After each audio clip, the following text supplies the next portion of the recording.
prayer is a very powerful tool which you can use. Jesus reminds us that if we had our faith in the size of a mustard seed, we could grow, we could move mountains. And in today's day and age, there's a common misconception that prayer and faith, just pure prayer and faith, no things added, will get everything to be right and back on track.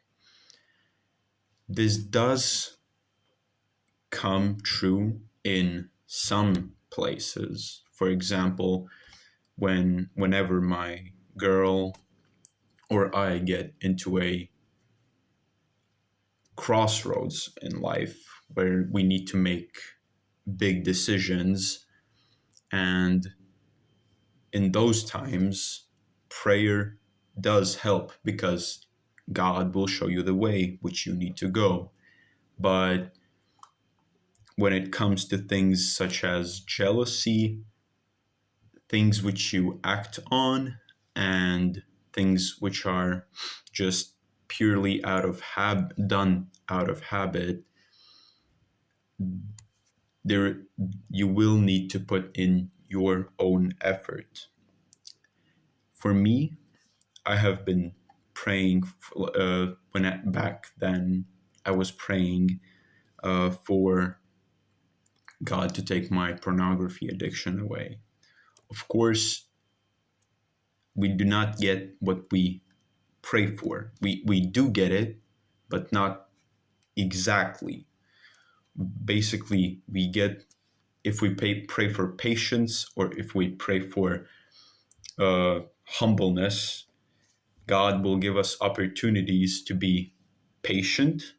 So he will send us storms so that we could train this patience. And he would also give us times and opportunities and places to humble ourselves. For example, in school, you could humble yourself by just raising a hand and telling the teacher, I don't get it, please repeat or show it again. That's you being humble because you do not know, so you are not afraid to ask to know. And whenever you get into situations like this where you will need to act, you have to remind yourself, or get your girl to remind you, or anyone else, that just by praying, you won't get the results. You will need to put in effort. You will need to show God that you actually want it by your actions. Basically, you pray about it, and then later on, God gives you the opportunity and you act on it. For example, I was struggling with jealousy.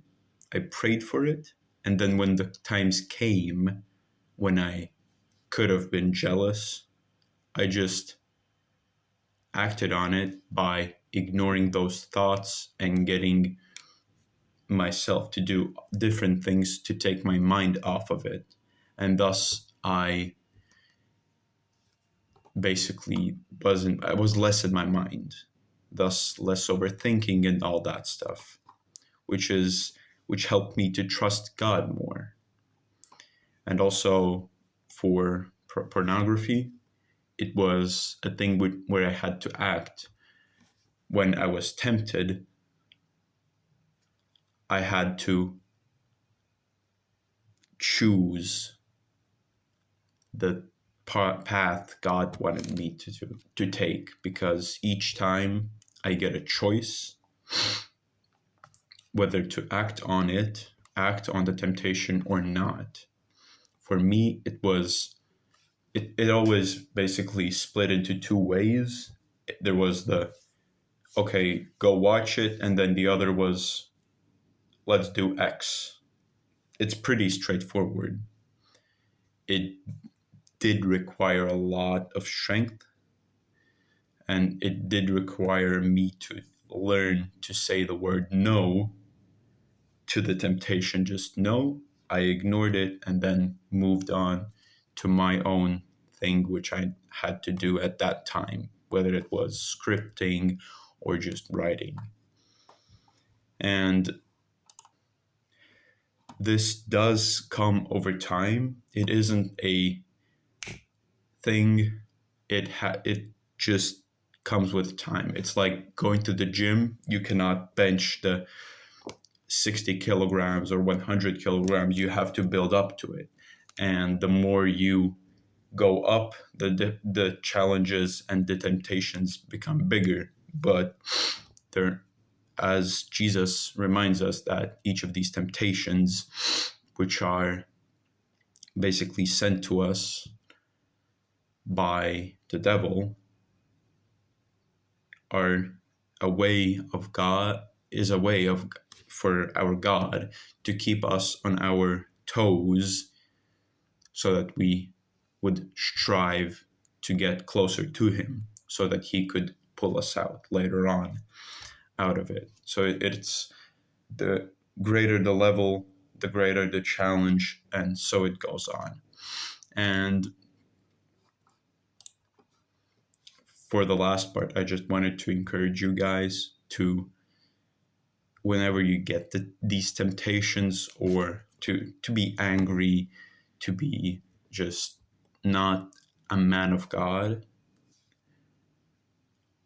I'm praying for you that when these times come, you have a clear mind and you know where you need to act on. And for the last thing, have a blessed day, and may God's angels be with you.